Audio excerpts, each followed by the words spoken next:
Hello, you're watching World Talks on TVP World. My name is Sasha Farbach. This is their last chance to sign a good document. President Trump warned as he insisted negotiations with Iran are underway. But Iran rejects that account, saying it is only discussing maritime access to the Strait of Hormuz with Oman, while U.S. forces step up operations in the Gulf and fresh Israel-Lebanon negotiations are due to begin in Rome. Joining us now to talk about it all is Julia Sochacka, Middle East Analyst at the Polish Institute of International Affairs. Good to have you with us. Thank you for having me. So the last chance, let's just play the rest of what President Trump had said on Monday, I believe, about this. Let's roll that now for you in our audience. Right now we're talking at the request of Iran, backed by Saudi Arabia, backed by UAE, and backed by Qatar in particular, but others also. I want to give them every last chance before decapitation. This is the last chance. This is not something that, if it doesn't happen, this is the last chance for them to sign a good document. So, last chance. I think we've heard that before. So what is this last chance? Any different? And what kind of good document is he talking about? Okay, so we've had quite a few, those last chances. And each and every time something happens, but it's usually not what we would expect to happen. And I think this is, once again, a case like that. I would put more focus on who is this we that President Trump is talking about, who is actually talking, because we know, and Iran does not reject these claims, that they are talking with Oman. So it is, I would say we might suspect that apart from the main focus of the Omani-Iranian negotiations, which is the Strait of Hormuz, there might be some sneaking in of other terms, and maybe there is some liaison between the US and Oman, so that Iran can have some, not a direct channel of communication with the United States. So for now, I would say that we should expect for that cycle of military threats and back to negotiations to continue. So this is a tactic that the Americans has already presented, right? So there will be some military pressure, there will be some attacks, there will be some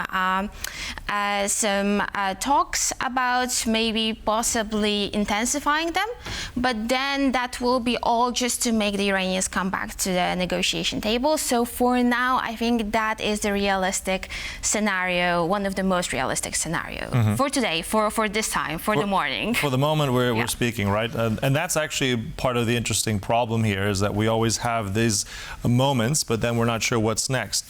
In that same vein, what would, because right now the Iranians have said no, they're not negotiating with the Americans, although he insists that they are. If we cut through that, as you've already explained, what would give us in the next sort of 24 to 48 hours actual concrete evidence that, let's say, negotiations are underway, that something is really happening in all this? So probably what would make it more likely would be some kind of leak, maybe of some kind of framework agreement, because that's how we arrived at the latest framework agreement in June. So there was a leak first from the American side, then confirmed by the Iranians, then it was actually read out to journalists, and that's how we knew it is going to happen at some point in some shape or another. So if we have something like that, and there is some reasonable expectation, we might have it at least when it comes to the management, the governance of the Strait, because even Iran itself has hinted that there might be some deal coming up between Oman and Tehran. So if there is some kind of leak, if there is at least something concrete that we can look into, that might mean that we're getting closer to a diplomatic solution.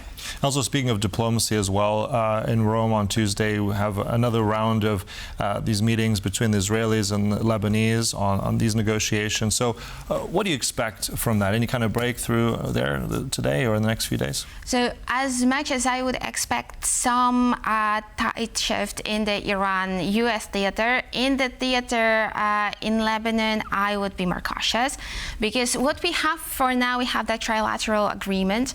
We have those those pilot areas, that pilot zones that have just been launched, so these few villages in Lebanon that are supposed to serve as those places where sovereignty and authority will be transferred to Lebanese military, and Hezbollah should be disarmed there.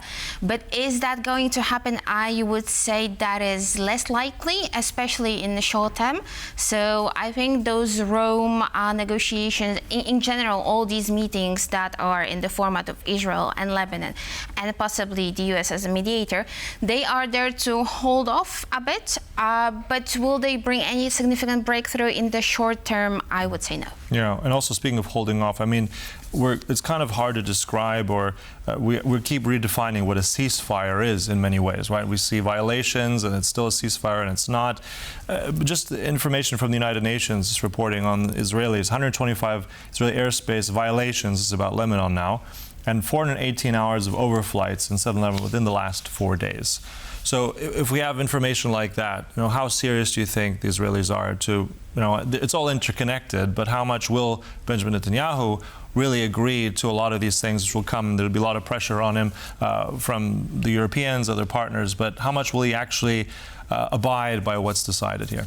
Well, there is a lot of pressure on Netanyahu, that is true, but that is pressure from the outside, but also from the inside. And I would argue that the pressure from the inside might push him to another direction. Because for Israel, the problem with the Lebanese front is that it is the only viable front they have left since the Iran war did not go as planned. So we've seen the goalposts being moved all the time since March, but actually none of them were in fact met. And it does not look like that they will be from the Israeli perspective.